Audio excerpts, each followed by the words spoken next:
Good afternoon, everyone, or whatever time it may be for you. It's Emerging Technology Assistant Jasmine here with Tech Thursday. Today I present to you Solar Panels 1 year anniversary. So on June 18th, 2019, after a long and trying but much needed roof replacement, the newly installed solar panels started collecting solar energy. And it's been a little over a year now, and we have gathered a lot of information to share with you today. So let's get started. So today we'll talk a little bit about some of the history of solar panels and why we're kind of making a move to that around the world.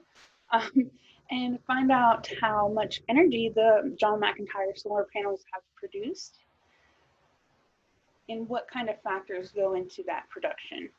And then also we'll get some comparisons from average households in Ohio to kind of understand what those numbers mean and what savings, costs, and benefits of our solar panels we've gotten.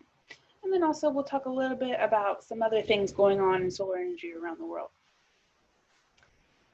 So first of all, in history, since the earliest days, humans have used solar energy for its light and heat. Many or a few ancient civilizations even worshipped the sun for its great power, but many of them recognized that it had movement in the sky and it did different things. So even a long time ago, they were looking at the sun for its energy, and it helps plants grow and keeps animals alive. So starting off on this chart here in 1839, French scientist Edmond Becquerel discovered the photovoltaic effect, which is the electrical current in certain materials when they're exposed to sunlight. That is the key feature in solar cells, so which later became invented in 1941. And then the first practical solar cell technology became invented by a team of researchers in 1954. So it took it over 100 years from Edmond Becquerel's discovery of the photovoltaic effect to someone actually being able to create something that actually uses that technology. So in 1956 to 57, the first office building to be heated entirely by passive and active solar energy is built in Albuquerque, New Mexico. So that's really cool. And then we got a couple of space science things here in 1958 and 1998. The Vanguard 1 was the first satellite to use solar panels in 1958, and it was launched. And then in 1998, the International Space Station was launched into orbit, and that is completely ran off of solar panels. Then in 2012, the construction begins on the Ivanpah Solar Power Plant in California. And this little picture here, these tiny little towers are taller than the Statue of Liberty. So this is a humongous plant. There's also one back here, so there's more than one of these huge towers that have these giant reflectors that collect solar energy on them. This is very big. So in about 2018, there's about 1 million homes and businesses in the United States that have solar power systems. So it's something becoming more popular around the world. So this book actually comes, or this image comes from a book here at the library, Solar Energy, Alternative Energy by Lori Rarely. So that's something that you could actually check out. And a lot of the stuff I have in here comes from that book. So why solar energy? So since the 1700s, we have mostly relied on fossil fuels such as coal, oil, and natural gas. They burn very easily, and the heat gets translated in energy. It's an easy process. Of course, I say that, but I'm not like a coal miner or got an energy plant. But that was since the 1700s. That has been the easiest way for us to make energy. So they're not perfect. There's a lot of danger involved and they can be kind of stinky. Um, and they are limited. So when things are limited, become more scarce, they get more and more expensive. So we always want to stay away from that. So you probably know a lot about that, but if you don't or you want to learn more, the library has a lot of great resources on fossil fuels and alternative energy. These are just a few of the items that we have here. Also, Hoopla and Libby have items on this as well. So let's get talking about the John McIntire solar panels. In this time period, from July 2019 to June of 2020, so just last month, the solar panels produced a total of 80,295 kilowatts. And kilowatts are just the unit they use to measure solar energy. So on our rooftop, we have about 192 solar panels, and each of them has a peak power rating of 345 watts. So each month there's a different power rating, and we'll talk about the factors that go into that. But that's how much we've produced all together, and it's still producing right now, and we'll keep going. So we'll talk about the live stream that we get this information about in just a little bit here. So to kind of compare those numbers, because that's a lot of kilowattage, and I'm not sure what that means. So actually, my boss here, Joe, and our physical officer, Stacy, our interim director, actually, have been able to compile some data for us to understand what this all means, from how much energy our solar panels produce to researching how much an average household produced. We can figure out kind of what that means. So an average household in Ohio would use about 10,074 kilowatts in a year. So that's how much they would use. And then that number that we got from John McIntire's solar panels, they've produced 80,295 kilowatts. So with that information, we'd know that this could power about 7.5 homes in a year. So that's kind of how much power we're looking at. So it's pretty good. Yep, enough electricity to power 7.5 homes in Ohio. So what kind of factors go into energy production? One of the first things before installing solar panels is you want to make sure they're in the right position. So when you're in the northern hemisphere, the northern part of the planet, which we are, your panels must face south, and that's opposite for the southern hemisphere. So if you were in Australia, you would want your solar panels to face north. And that's so that they can get the best of the sun. So if you can see here, north, they would be facing shadow. And then you wouldn't want to place them east or west because they would generate a good amount of energy, but only during the morning or evening because the sun kind of goes in the sky at an angle here. So if you put them in the east or the west, they would only get a good amount of energy in the morning or evening. So to get the best of both times, a north or south facing system is best. And when you are in the northern hemisphere, south facing. So another thing to consider is the panel's angle, based on what the best, where you are from the sun for the day. So some high-tech solar panels have the capability to actually change their angle throughout the day, gathering the most concentration of the sun's power constantly. But they're just sitting on the rooftop, so you get the best angle you can, and you get the best energy at the best times. So that's what you have to decide with that. And then this chart here shows, it's actually a daily chart, so it bounces around a lot, because the energy collection changes from day to day. So weather can really affect how much energy you're collecting from your solar panels. If it's covered in snow, it will not collect any solar energy. And then if it's cloudy outside, that doesn't necessarily mean no solar energy collected. It just means less solar energy. The sun is very strong, so the energy still comes through the clouds. It's just not as much. And then you can't collect sun at night because it's on the other side of the earth. So you're like facing the wrong way.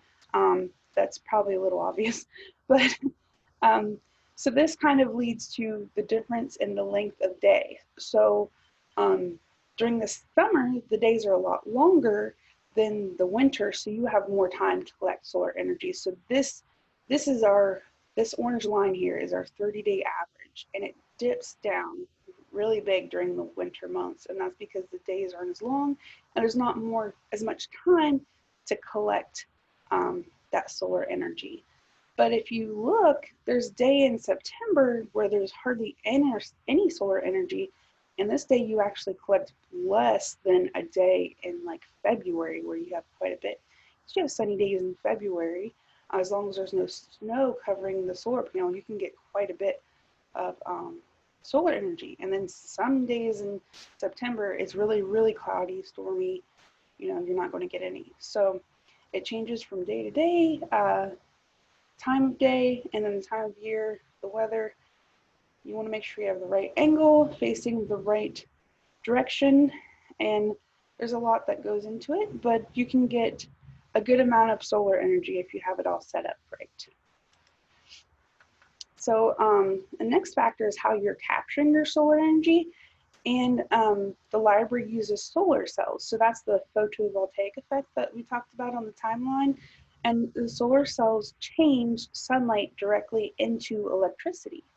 So they're filled with a conducting material that allows electricity to move from one point to another.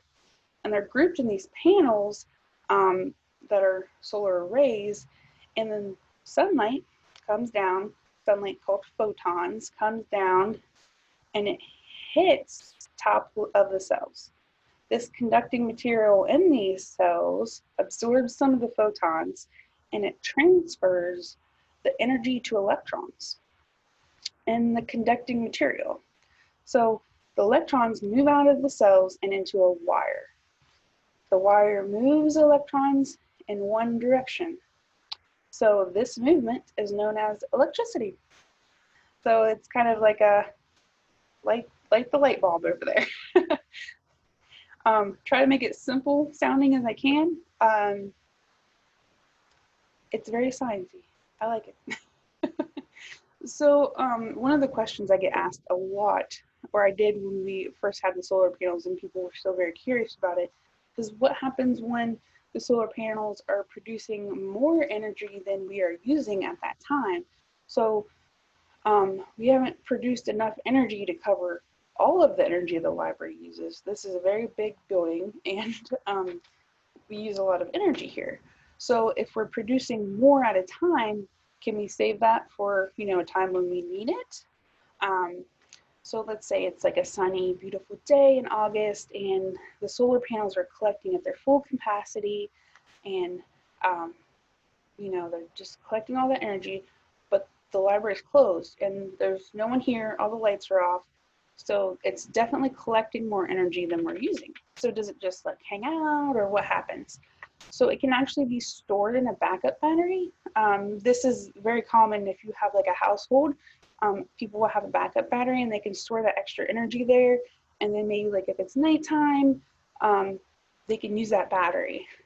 And so that's really good, especially if you have like an individual household. The library does not have a backup battery. And in that case, the electric company, which in our case is AEP, they set up a bidirectional net meter. And what this does is it allows energy not only to flow into your building, but it allows it to flow out. So when your solar panels are collecting extra energy that you're not using, they actually convert it into this clean DC electricity. And then you have an inverter that converts this electricity to usable AC electricity. But once it's converted, this energy can actually flow out of this bidirectional meter, and it can go back into the grid to the electric company. So, do we ever get this back? It goes back into the grid. Other people can use it. So yes, we do. We get it back by getting a savings on our electric bill. So just to kind of explain that here, this is an example from 2019, and that month the library used 61,770 kilowatts of power. That's indicated by the orange bar here. And during that month, the library solar panels produced 10,650 kilowatts of power, but only 9,690 kilowatts indicated by the blue bar was used by the library during that month. So what happens to the extra 960 here kilowatts that the library solar panel produced but didn't use? And it goes back into the grid, and AEP sees that it goes back into the grid, and it credits our bill. So if we know that, how much did we save? So there's two ways that we can save.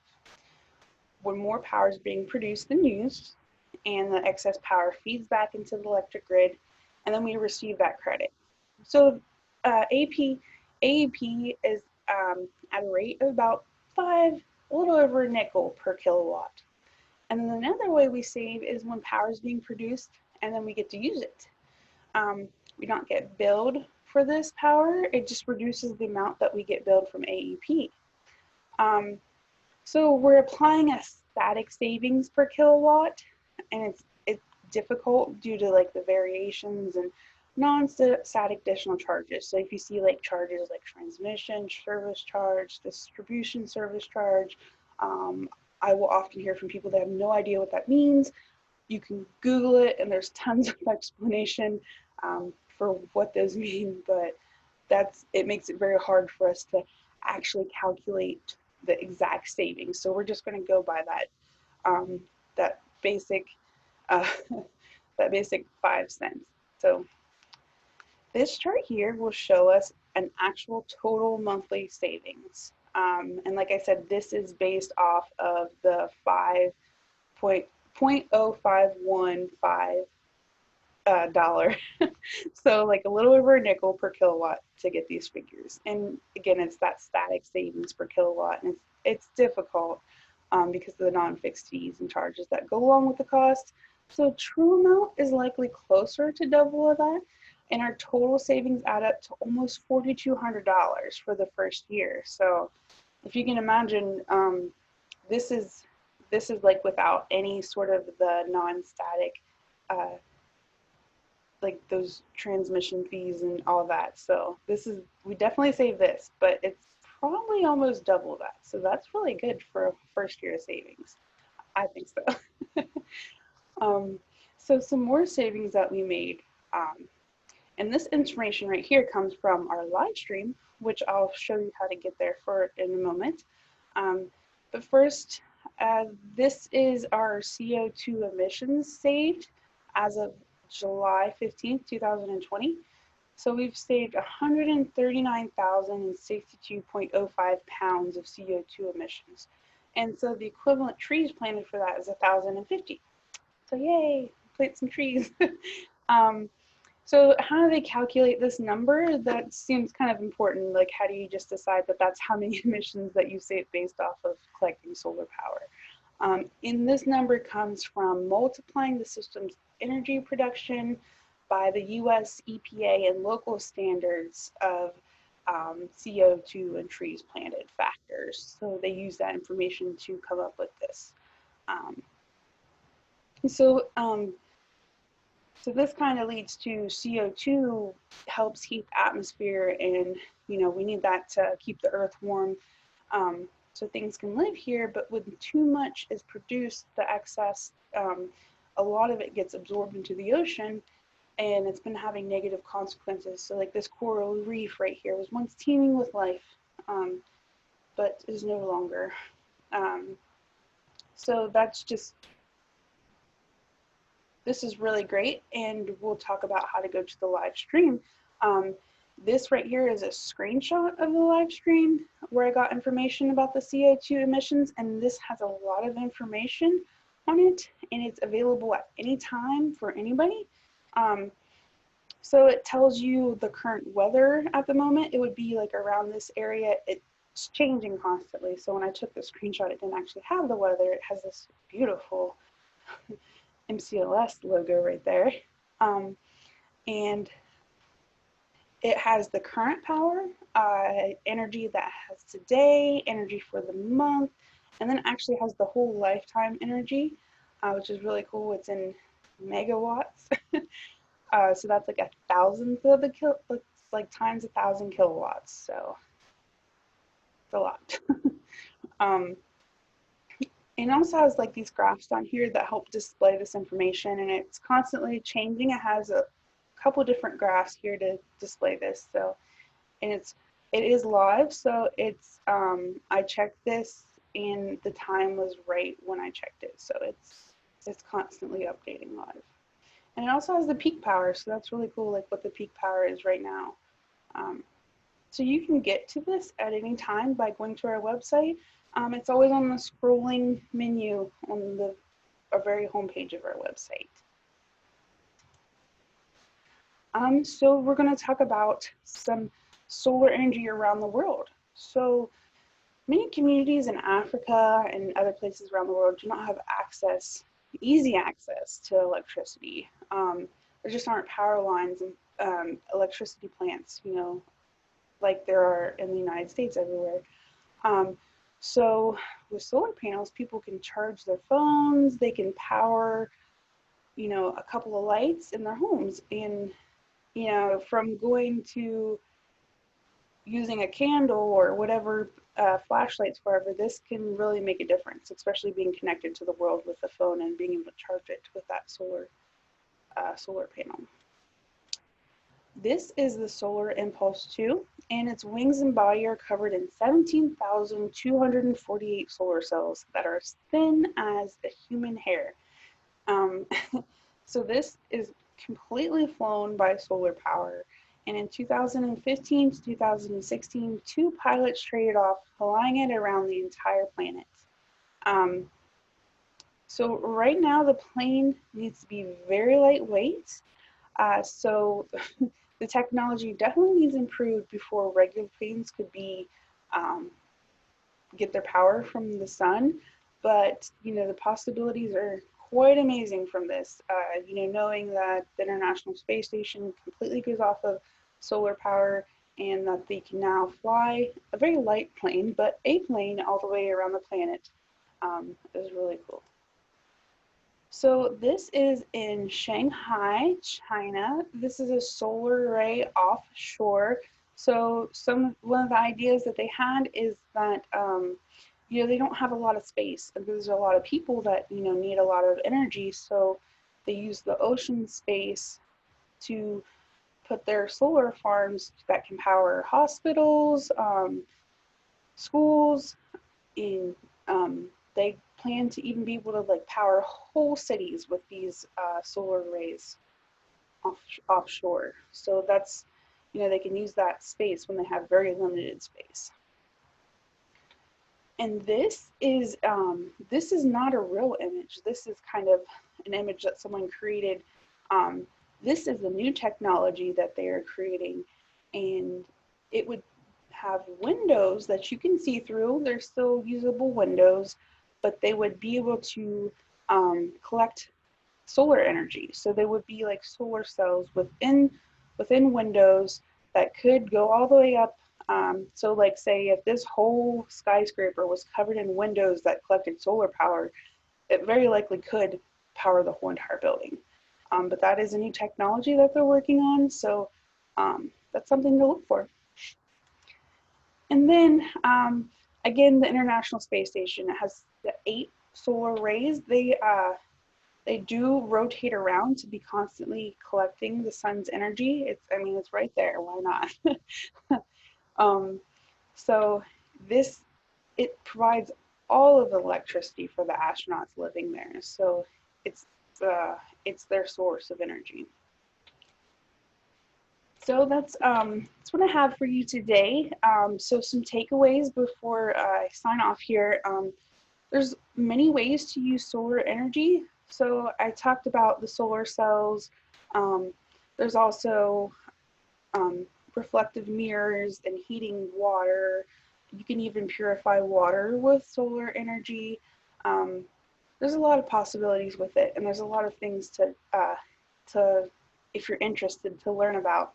So there's definitely materials at the library you can check out, and also our online resources, Hoopla and Libby. And then don't forget about the live stream. If you're ever interested in that or you need help accessing that, you can always ask someone at the library. We can help you find that. And then just again to mention that we saved at least $4,200 on the past year's electric bill. So that's at least. So that's really exciting. And and then the power that we have produced, the solar panels have produced, has been enough to power 7.5 homes in Ohio. So that's really exciting. And so happy anniversary, solar panels. Thank you so much for all your hard work. And that's all I have for today. And you can always contact us at the muskegonlibrary.org, or you can give us a call. We're always happy to help. So I'm Jasmine. Have an amazing day and stay safe.